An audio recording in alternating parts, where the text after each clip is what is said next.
Things Brunswick. I'm Mary Stillwell. My co-host Todd is not with us this evening. He has a family issue. We're thinking about you, Todd. And of course, we have TK with us, who we couldn't do anything without.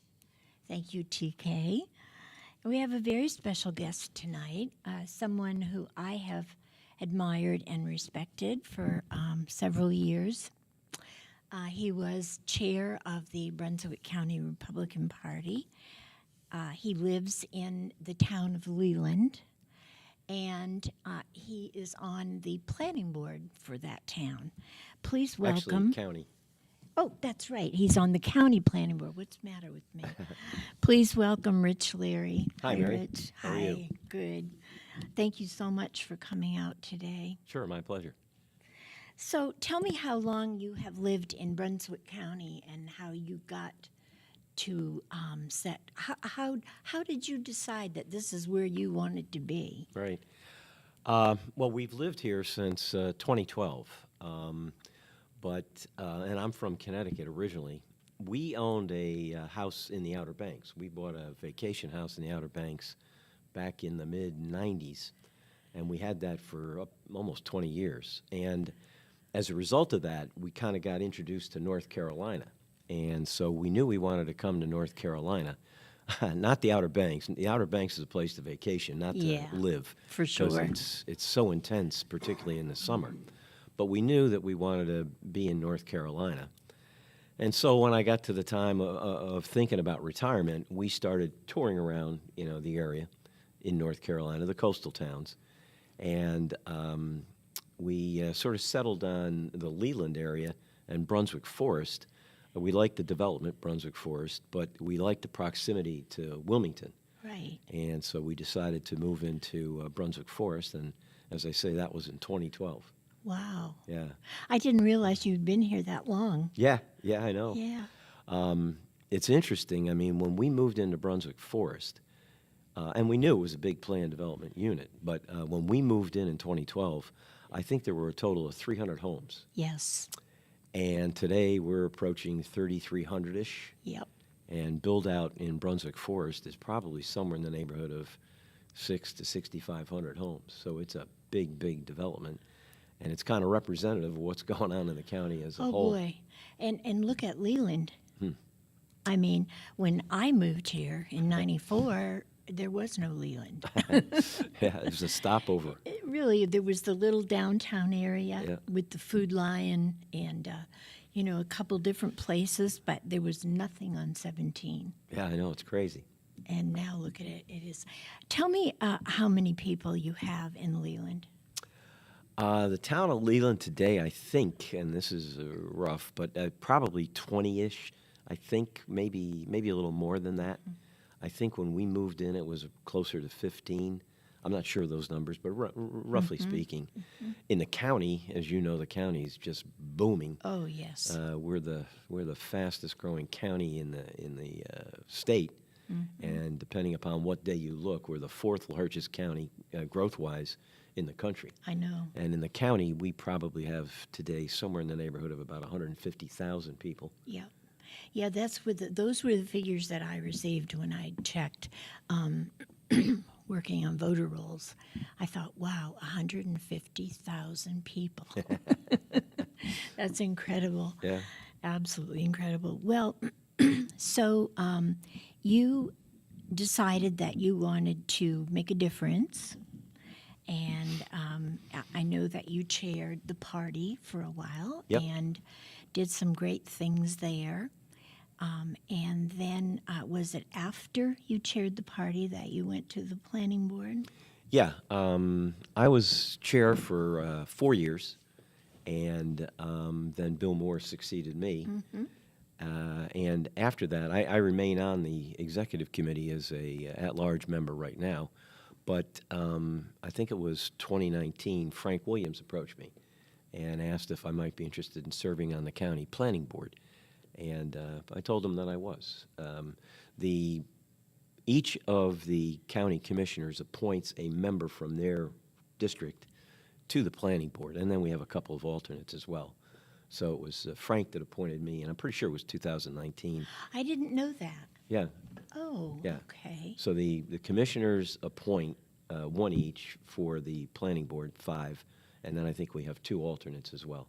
Wow. Well, Yeah. that is interesting. Yeah, And that's a great way to do it. yeah.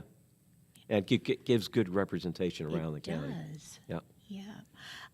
And your chair now, is it still Eric? Yes, Eric Okay. Dunham is the chair. Right. Okay. I know of him. I don't know him. I believe I know you and Joy. Yeah, Joy is Yeah. vice chair. Yeah. And those are actually the only. I'm so interested in everything that you are doing, that you are going to do, that you have done. And I have a billion questions, but I'm just going to start by asking you. I'm sure that it has come before the planning board, the fact that people are upset with clear cutting. How do you handle that? Well, there there are a number of issues that come before us. Clear cutting is one. That's for sure. That's one that has become more vocal, if you will, in the last several months, probably within the last year and a half. Why do you think that is? Well, because of the amount of development that's going on in the county. I mean, there is tremendous development happening. And did they just all of a sudden realize that they have to do this to build houses? Depending upon who you talk to in the development community, it is part and parcel of what happens. One of the things that we're wrestling with right now, as a matter of fact, are the tree cutting regulations. There are some regulations on the books as it stands right now, but to be honest, they're a little ill-defined. And the other thing that people need to understand is that in the state of North Carolina, and this is controlled by the state, there is a tremendous amount of timber and forestry Right. that goes on. And so anytime you try and make a change in tree cutting, clear cutting, that has a potential impact on that industry as well. But there is a lot of work that's being done right now at the county level, on the planning board, with the planning staff, to look at all that and try and come up So with some plans. do you work with them then? Them The meaning- forestry? Yeah, sure. I mean, anytime there's an issue that comes before the planning board, whether it's the development community or whoever, we try and get input from all sides. Obviously, anything we do is done at a public hearing, so we always hear from the public, Right. sometimes more forcefully than we might Yeah. want to, but that's part of the job, that's part of the territory. But yeah, we try and take input from everybody. And it's always kind of a balancing act because, the public obviously is concerned about the amount of growth that's going on, and they want to make sure that we have well-planned, well-thought-out growth. On the other hand, you have people that own property, and they have property rights. And, they have the right to do, things with their property as long as they do it within the scope of the laws and the regulations and Right. the zoning requirements that are established. Right. There are a couple of kind of governing documents that we follow that help us manage that process. One of them is called the CAMA Land Use Plan, and that's the Coastal Area Management Plan, and it covers the 20 counties, the 20 coastal counties. And so the CAMA Land Use Plan sets out certain guidelines and regulations relative to development in those coastal towns. So that's one of the things that we try and adhere to. Not try, we do adhere to. The other thing is called the UDO, or the Uniform Development Ordinance. Which each municipality has their own. Yes, they do. And I think that's an important point to make as well. The bigger municipalities, the Lelands and the Shallots and the Southport, they have their own planning boards and planning staffs, and they manage what happens within their towns. The county manages what we call the unincorporated area. So it's everything else outside of those So towns. you really don't manage, like, okay, Boiling Spring Lakes has their own planning board. Right. So you don't manage that? No, we don't. They do that. Right. Our planning staff works very closely with the planning staffs for the Okay. towns. But, yeah, we don't have authority there. It's the local municipality that manages I that. did not know that either. Yeah. Yeah. That is very interesting. Yeah. Okay. So it's been very interesting to see that growth. When I joined the board again, I think it was 2019 or 2020. It was busy, but it wasn't crazy. Over the course of the last 2 years in particular, it has gotten very, very busy. We've had situations. Typically, we would meet once monthly. And typically we would meet at 6 o'clock in the evening. We've had situations where we've had to have 2 meetings in a month, and we've had situations where we've had to start early. In fact, we had our monthly planning board meeting last night, and because it was so busy, we started at 4 o'clock. Wow. And I know this is radio, but this is the packet from last night's Oh, meeting. they can see you. We're live streaming. Oh, too. okay. Oh, excuse me. So this is the packet from last night's meeting. Oh, my goodness. And we had 6 rezonings, and we had 1 planned development project. Wow. So it takes a lot of time to go through all of that. One of the issues that Excuse me. people seem to be concerned about with the tree cutting is flooding. I know that is a definite issue in our city. Of course, if you the fewer trees you have, the more water you have that gets out of hand.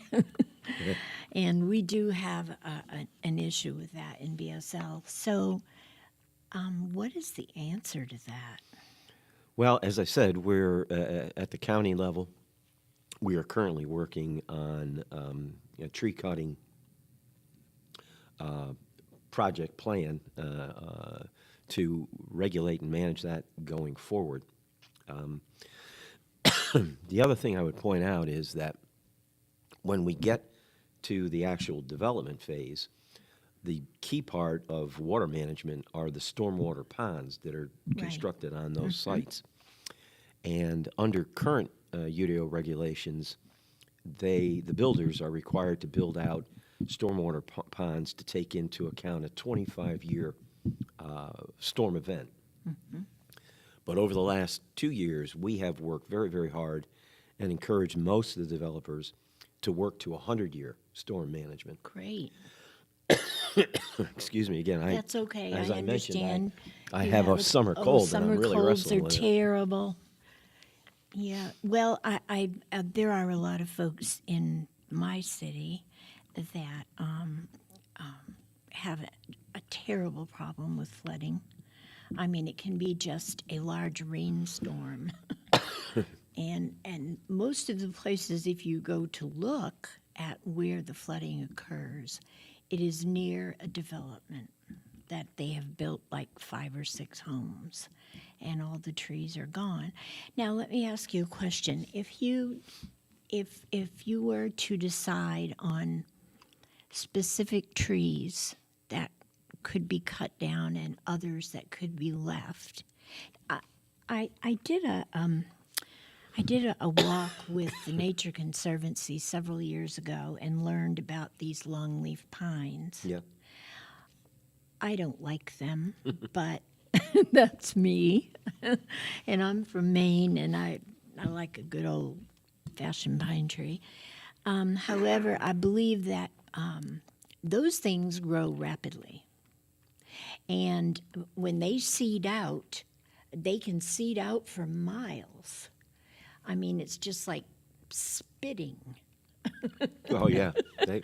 And it just amazed me. But are they good for the water issue, or? Yes, I obviously, trees, vegetation helps quite a bit.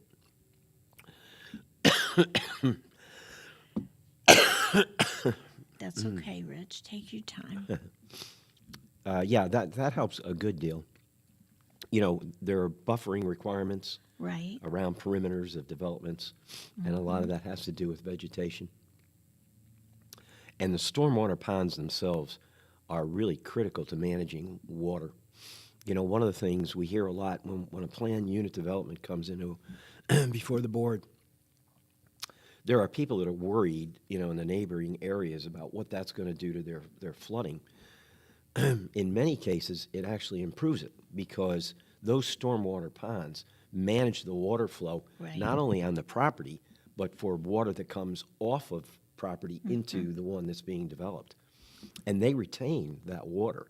So in many cases, a new development with good stormwater protection can help the area in terms of flooding. So when they're doing a development, they are required to do those ponds as well. Oh, yes. Yep. Oh, I think that's awesome. Yep. Yeah, because that never used to be. Yeah. They just would go in and throw up 12 or 15 houses and Yep. be done with it. Yeah. So, You know, we are living with some of those issues of things that yes. back in the day when we didn't have the kind of zoning requirements that we have today. Right. But yeah, I think that today it's better and it's much more controlled. Great. Now, how do you deal with, I know that you must have some folks, because I have talked with them, that own property, country property is how they refer to it, and they do not want development anywhere near them, although they only own so much land, and then this land over here belongs to the developer. And they are having a hissy fit because they don't want a development next door. Right. Not in my backyard. Right. Yeah. Exactly. That's what they have been talking about. Yeah, well, we deal with a lot of that, and it's understandable. And they do come to the planning board, and they voice their opinions. I'm sure. And there are a lot of good points that are made. And in some cases, we've denied developments. Really? Oh, yeah. We've denied developments or delayed developments. So, can you give me a particular reason why you would deny? Yeah, there was one case in particular, probably about, I don't know, within the last year, of a development where the developer was actually proposing to put some units into a flood zone area. And you can't do that. No. And so we basically rejected it and told them, you've got to go back to the drawing board and redo this because we're not going to approve it as it is. So there are instances like that. We denied one not too long ago because some of the building was going into a National Historic Preservation area. Okay. And that went back, and they're redoing things to try and meet the compliance. One of the things that's happened here in Brunswick County and around the state is that we have gravitated more towards what we call planned development units or projects. And these are the big projects that get a lot of the notoriety. People are concerned because of their size. But one of the things that's really, truly good about these planned developments is that the builder-developer will come in and meet with the staff. And this is early on in the projects. And together they work out how it's going to be developed, what's allowed, what's not allowed, what are the requirements. And then they build in certain things called exceptional design elements into the plan. And those things can include open space, recreational space, the stormwater preservation. All that gets laid out in the plan development. And then that comes to the board. And it's a much more organized way of doing Oh, development. I think it's wonderful. Yeah. I think they should all be required to do that. What a lot of people don't realize is that a lot of these planned developments, they're on property that's already zoned. And in many cases, the current zoning would allow for higher density than what is proposed in the planned development. And people don't know that. And so a lot of people will come to the meeting and complain about the density issue. And we have to point out that if the builder just developed under the current zoning, the density would be higher. Wow. You picked me for a bad day to be on the radio. You're fine. You're fine. I think we all go through those. I'll tell you what, I think we're going to take a little break and pay some bills. And please, folks, stay with us for this very interesting discussion.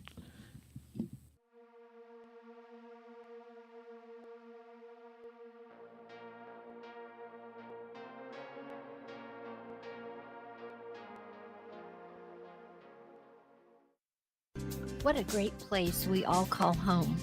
From colorful sunsets to panoramic coastal views.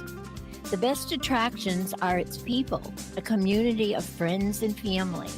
J.K. Summers, attorney at law, recognizes this fact and is proud of his work to protect their rights. Put your trust in him to prepare wills and trusts, real estate transactions, contract and LLC creations, and criminal, traffic, and civil matters. Visit oakislandlaw.com or call 910-253-5572. J.K. Summers, attorney at law. Veteran Awareness sponsored by You Are Not Alone. Today's veteran homeless rate is approximately 19,750, and the numbers are declining because of the various veteran programs. If you are a veteran you know is homeless, please call 877-4AID-VET. This is a confidential and toll-free call. From this veteran to other veterans, please be there to help our brother and sister veterans. Again, the number is 1-877-424-3838. And thank you for your service.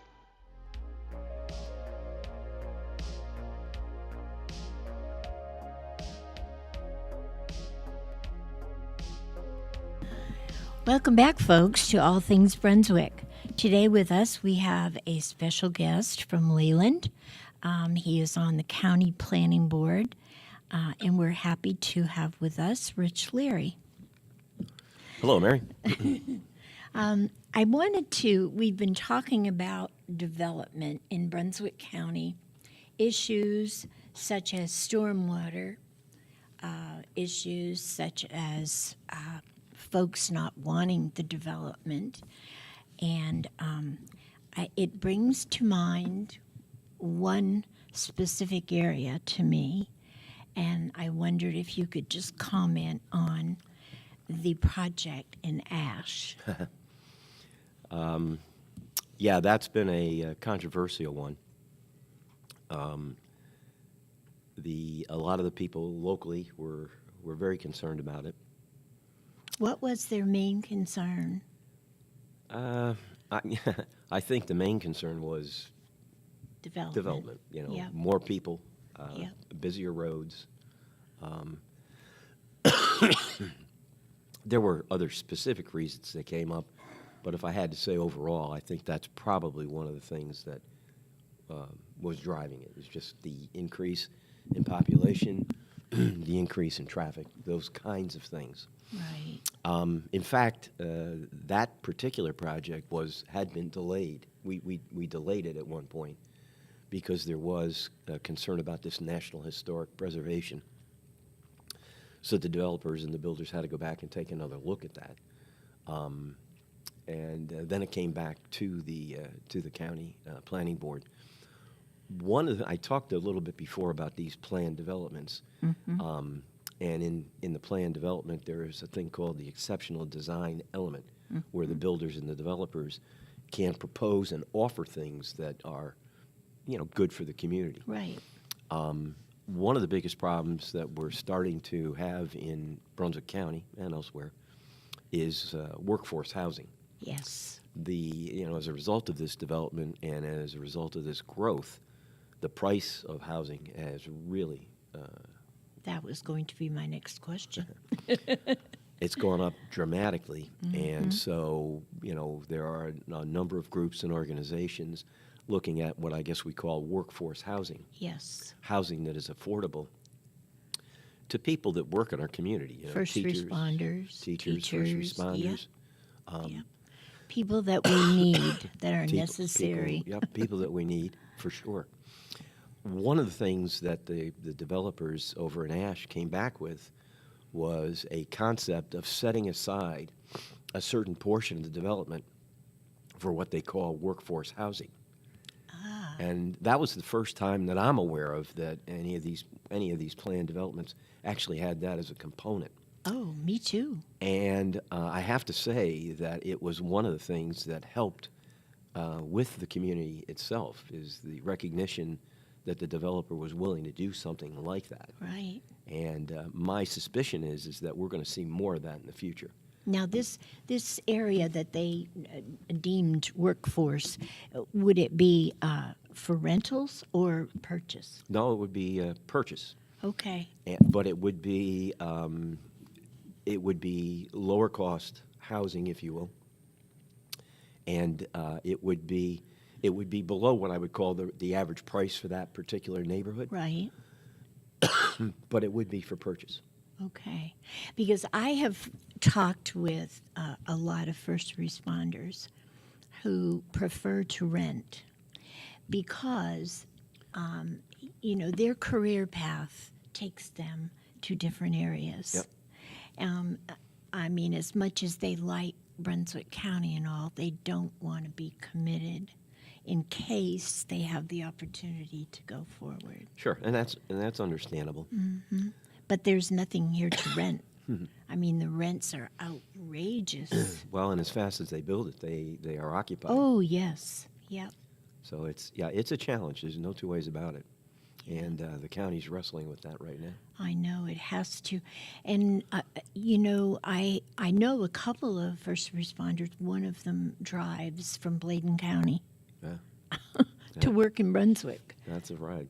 So that if he gets a position closer, he'll take it. Yep. I don't blame him. Sure. I mean, that's understandable. Yeah. So we've got to start looking out for them and our teachers. These people we can't do without. Yeah, there's no question about that. It's really important. Yep.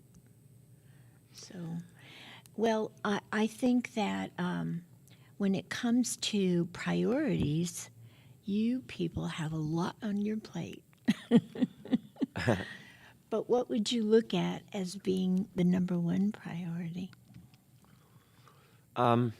Yeah, I think that growth in this area is inevitable. The county is going to continue to grow because of all the things that we offer. I mean, it's a beach community. It's a nice area. Relative to other parts of the country, our taxes and cost of living are a lot less. Oh, yes. So the growth is inevitable. The biggest challenge for all of us is making sure that we have well thought out, well planned, well managed development. Right.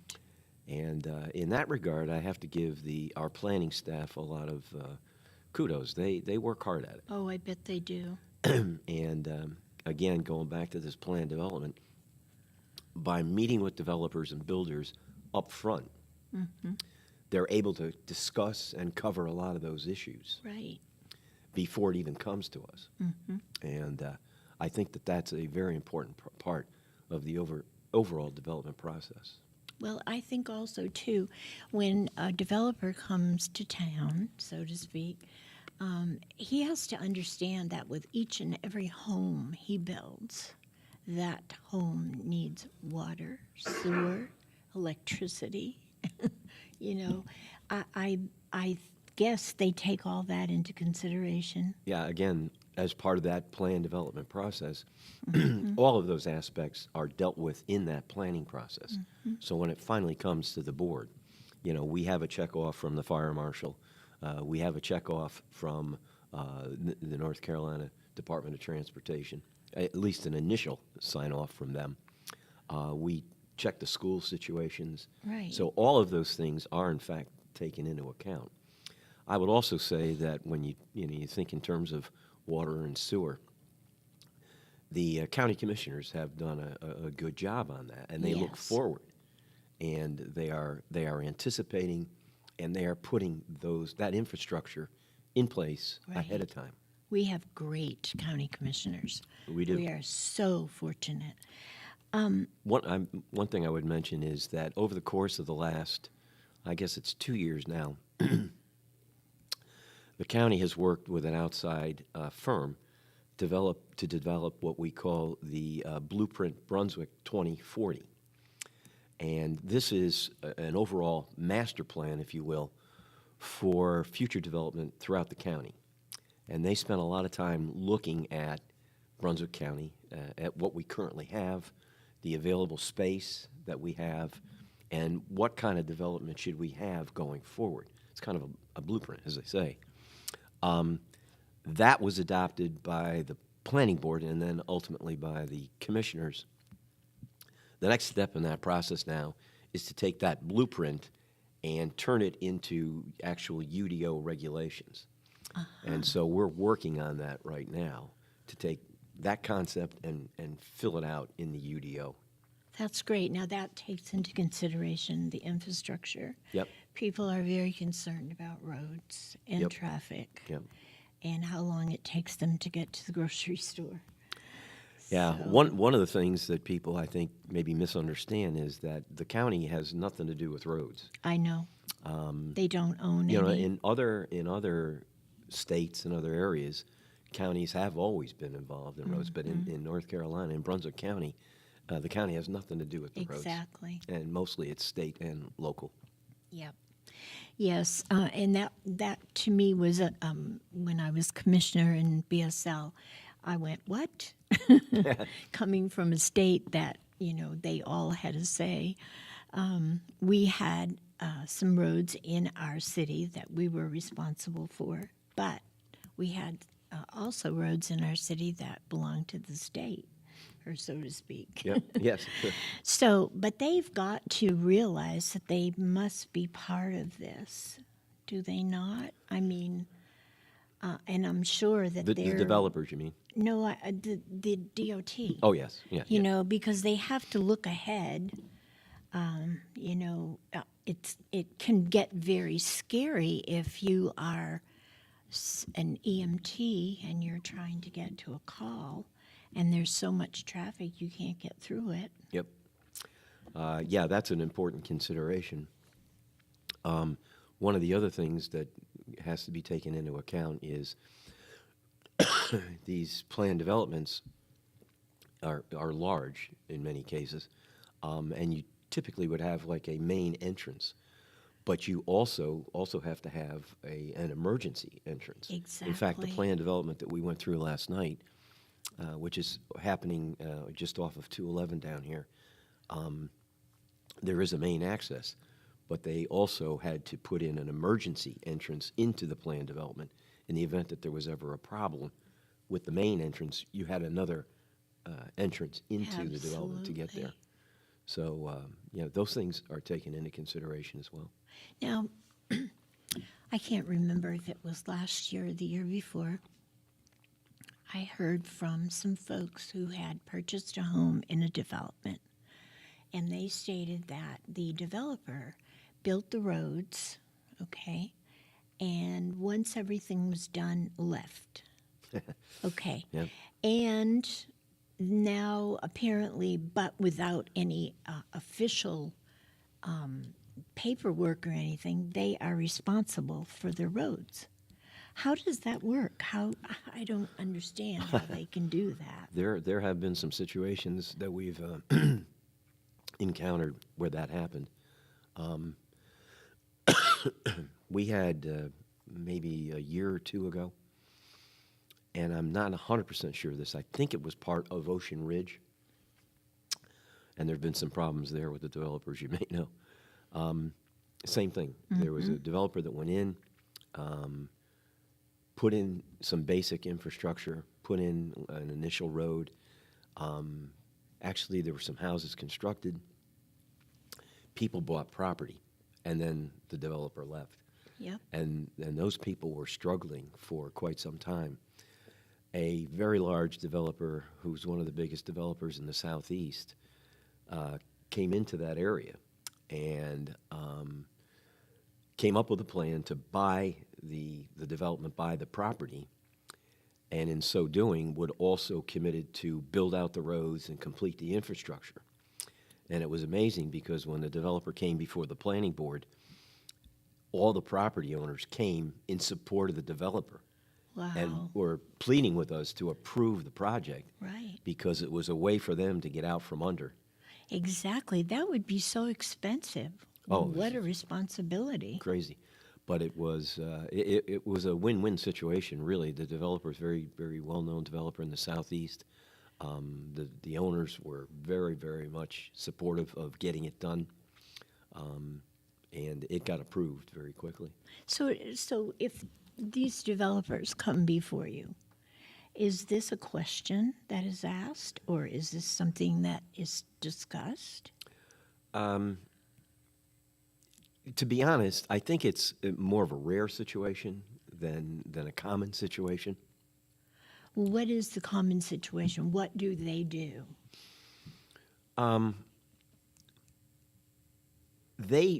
Typically what the developers and the builders will do is they build out the infrastructure initially. That's what they do for those neighborhoods, so that the sewer and the water and that stuff is in, and then they're developing and selling off the lots and the homes, so people have a pretty good degree of assurance that that development is going to work. It's going to be Okay. And what about the road? and the roads too. In Okay. many cases the roads are in and completed. Now, what they will do is they do phases. If you have a big planned development, you'll have phase 1 and phase 2 and phase 3. And so typically they'll come in and they'll build out phase 1 completely, and then they'll go to phase 2.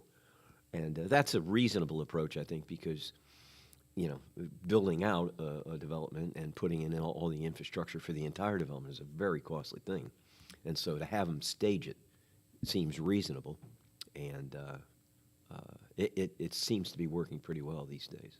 Okay, so if they build the road and it's perfect, okay, that road in 10 years or so will need maintenance. It will be up to the homeowners? It depends.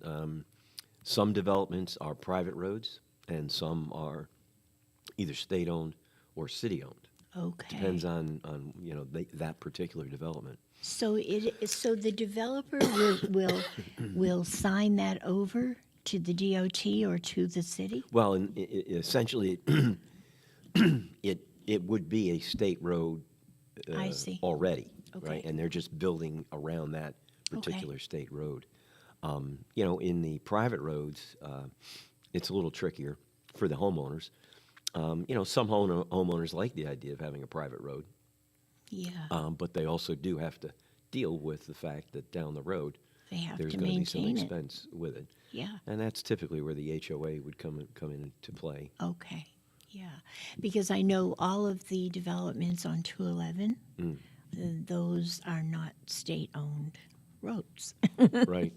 And no matter how wonderful they are today, Yep. 10 years from today, they need maintenance. Yeah, that's right. I had a personal situation. We lived in Pennsylvania at one point, and we were in a nice development there. And I think in that development we had something like 30 or 40 homes.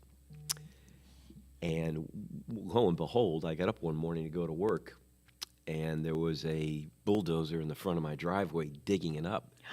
Oh, my And goodness. what's going on here? And they said, well, we're redoing the road. I said, what?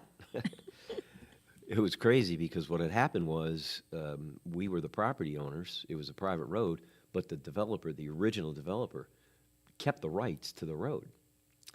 And so not only did they dig up my front yard, they sent me a bill for 10 grand. Oh, my goodness. Fortunately, we had a guy in the neighborhood at the time that was a massive builder. He did state roads for the state of Pennsylvania. And we got with him, and he took a deep dive on it. And he came back and told us that what the developer was actually doing was very reasonable in terms of cost. So it was an okay cost, but it was a pretty big surprise to wake up one morning and find out absolutely. they're building a road in front of your house and it's going to cost you 10 grand. Well, when we talk about that, I think about ASH, okay, and the housing for first responders or teachers. These folks will have money to pay their mortgage and live, but nothing beyond that.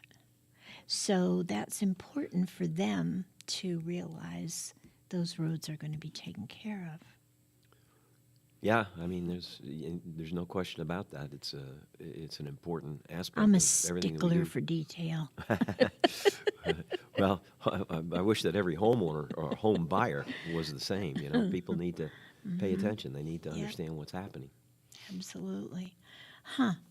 Well, that's very interesting. I have learned so much today about what you guys are doing.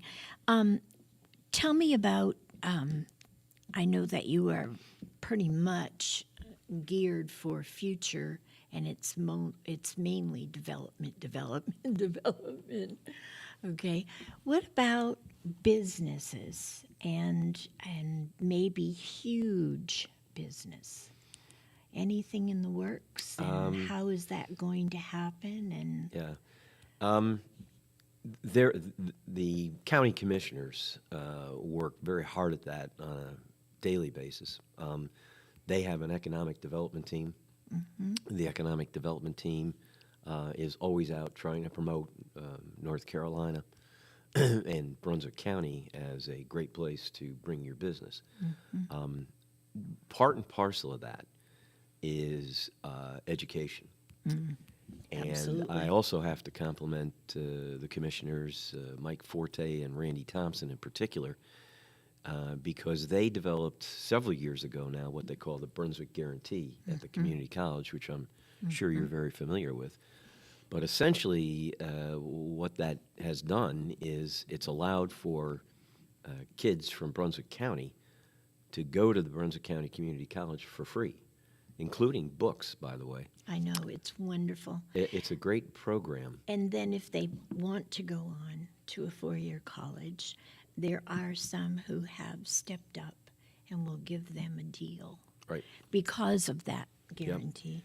Yeah, I mean, there are instances where kids can complete their four-year degree by going on and completing their 2 years. Right. And even the additional 2 years is reasonable. I mean, there are kids that are getting a four-year degree for, $5,000, $6,000, $7,000, which is unheard of. I know. But the other thing that they're doing at the community college, which again it supports this whole idea of keeping kids here, is more emphasis today on vocational training. Yes. And they're doing a really good Trades. job, trades, Yep. and that is really critically important for us to be able to attract businesses to come into the county because they need trained workforces, and so it's going to take some time. I think the guarantee has been in place for 3 or 4 years or something Right. like that right Yeah. now, but as we roll out, as we go down the road, we're going to have more and more kids that are vocationally trained, and that's going to help us attract businesses into the county. Yes. Do you think that we need, I know in the past in Wilmington, they've had some huge industrial type businesses. Do you think Brunswick County needs that? I think that we need business. I'm not sure that we need necessarily industrial businesses. I know that there is some emphasis being put on by the economic development community to attract high-tech type companies, and that can be ideal if we can bring those people in. Another critical part, obviously, is the cost of living, the tax structure, the incentives Right. that the county and the state can offer. And we're doing a lot better than that. Over the last, if you go back 5 or 10 years, we were in the running for some pretty big projects, and then we got beat out by South Carolina. Yes. And a lot of it had to do with the incentives that South Carolina was able to provide. We're getting ourselves in a position where we're better placed to do that kind of thing. Right. And also in terms of developing some industrial parks, the county and the commissioners are putting more emphasis on that. And so you have areas that are kind of ready to go. Right. And we do have some ideal spots. I mean, we've got some pretty good crossroads in the state, in proximity to 74, 76, and Yes. 95. So we do have, road infrastructure that can help us. But it's a combination of all those things. It's Right. tax base, trained workers that'll help us attract that kind of business and industry in the future. Right. Well, I think with Brunswick County too, Duke Energy is very helpful. We also have Sunny Point. I mean, those entities are huge, and I think that they are an asset to us. I have talked with my husband worked at Sunny Point until he retired, and I spoke to some of the reservists who came down from Connecticut, and because they had been sent to Sunny Point, decided to settle here. Yeah. I mean, they just fell in love with the place, like everybody does. Well, there's no two ways about it. I mean, it's a great place to live. I have we are never at a loss to have relatives wanting to come in the summertime. Absolutely. My daughter and brother-in-law and sister-in-law were here a week ago. So, well, on that note, we're going to take a break, folks. Please come back. We have with us Rich Leary. Be right back. Great. Welcome back, folks, to All Things Brunswick. Today we have with us Rich Leary, who is on the County Planning Board, and we have been talking about some exciting things going on in the county, about to go on. I appreciate you coming by. Yeah, my pleasure. I've learned so much today. And here I thought I knew pretty much all of this stuff, but Yeah, well, I've, as I mentioned, I've been on the planning board for about 4 years now, and I've learned quite a bit too in the last 4 years. It's been great. It's interesting. There are times when it's challenging. oh, it has to be challenging with all this growth Yep. and everything going on here. So, what would you feel the planning board, their biggest project might be that will come up? Aside from the actual building and development, I think the next big challenge for us is what I was talking about earlier, and that is we had this blueprint, Brunswick 2040, commissioned 2 years ago. They came up with a master plan. And the challenge now before the planning board members and the commissioners is to take that blueprint and then translate it into actual UDO ordinance. And we set up, in fact, at last night's meeting, we set up a committee.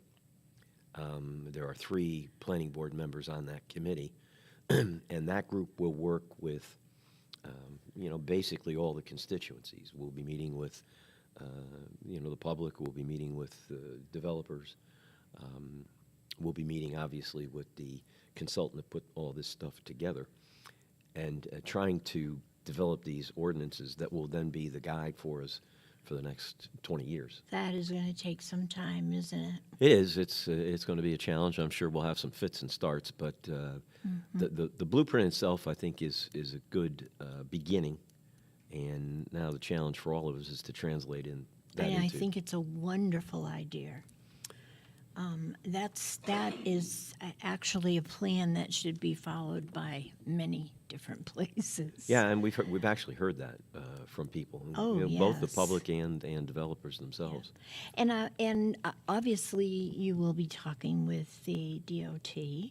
Oh yeah. So they'll be able to have their input as to what they can do and can't do.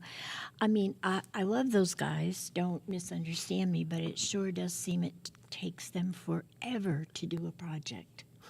So, Yeah, it does. There's no two ways about that. and the way this county is growing, that is not a good thing. The the State Department of Transportation has had some real challenges over the last several years, including money and financing problems, and some of that has been in their own making in terms of how they've managed a lot of these projects. Right. We're somewhat fortunate here in Brunswick County in that we have both Senator Rabin and State Representative Eiler, who both have Transportation Committee assignments. Yes. And so they have a pretty good insight and input into what's happening. Up in our area in Leland, the biggest challenges we're dealing with, is the bridge and the possibility of a new bridge or another way across the river into downtown Wilmington. I know. God. And it's just such an amazing potential project in terms of cost, just the cost of the building. Oh, the cost is going to be astronomical. But also the issues of eminent domain, Yes. and taking over. These are big, big challenges that the Yes. northern part of the county faces over the next 10 to 15 years for sure. Well, that's certainly interesting because, as well as those bridges were built and roads were built, nothing lasts forever. And I'm just in our community. I have seen a lot of disrepair on community roads, and they've got to step up and fix them pretty soon. Yeah, they do. There's no question about it. We try whenever we can to put pressure, but to make sure that Senator Rabin, Senator Eiler, Representative Eiler, know what some of these issues are. Yes. And they've been very good. They've been open. They've Oh, been willing to yes. come out and meet Yep. with people and to talk about what those issues are. We just went through a bridge renovation on the Memorial Bridge going into Wilmington Right. over the course of the last several months. And, if you live in the Leland area, you typically have to get downtown for doctor's appointments and things like Yeah. that. And when the bridge was closed going in, we had to go around and up to the Holmes Bridge. Isabella Holmes. And yeah. man, I'm telling you, the backup was just insane. Oh, I know. What would normally be a 10-minute trip into Wilmington turned out to be a 45-minute trip Yeah. or more to get downtown. I didn't even bother. But I think the only reason that any of us went was because of a doctor's appointment or something you had to do, Yep. because it was a challenge. Yeah. But the bridge is now back open, and obviously those repairs are required Right. for safety, if nothing else. Absolutely. Like I said, nothing lasts forever. Nope. And I don't think that this was the time for them to take that upon themselves to build a new one. So, repair it is. No question about it. I mean, you're talking new bridges. Whatever they quote, you can double it, Yes. or pretty close to that. I mean, it's the cost is just staggering in terms of some of these projects. And don't you think that I think in the last maybe 15 years, I've been here 30 years, and I'm going to say maybe in the last 15 years, things have changed to the point where we now need water ditches, and they didn't put them in before. in the small towns, it just goes road, field. Yep. Yep.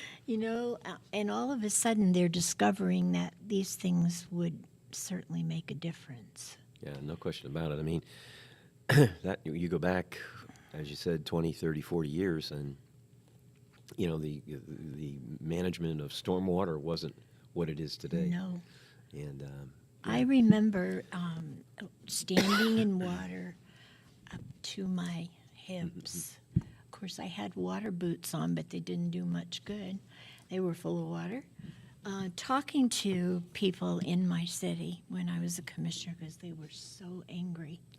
This was their yard Yep. that was full of water up to here. Yep. So it's sad. It's certainly a big project.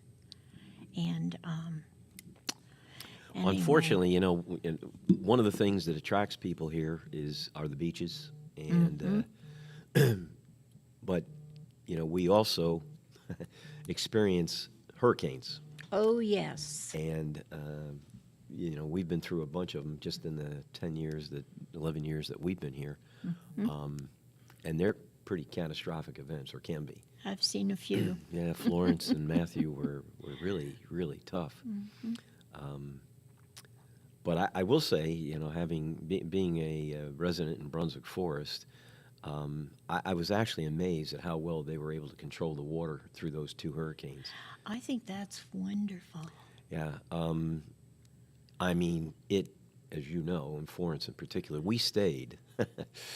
Probably won't do it again, but we stayed, and it was rough. I mean, when Florence hit Wilmington, it came in with winds, 100 miles an hour plus. But the storm surge and then the rain was phenomenal. And we had situations in Brunswick Forest where the roads, were actually flooded. But the homes weren't, the homes were okay. And the water dissipated very, very quickly. Really? And it was because of the stormwater systems that they had put in place. So, that kind of a planned development unit can really, really help Yes. in, in catastrophic events. And it shows. It shows in the different cities. In my city, obviously, it devastated us. We lost our dams. I know, geez. I had worked 3 years trying to get money for a spillway, which I finally did. They were going to start construction on it in November, and Florence came through in September. And obviously, we didn't need a spillway then. But, every county and every municipality has to look ahead. If you're in this area, hurricanes are part of us, and we have to be prepared. Yeah. So, we're getting our dams finally, and Nice. we're going to have our Yep. lakes back, so Yep. that's wonderful. Yeah, it But, is amazing. I remember I was in Maine during Florence, thank goodness. Good for you.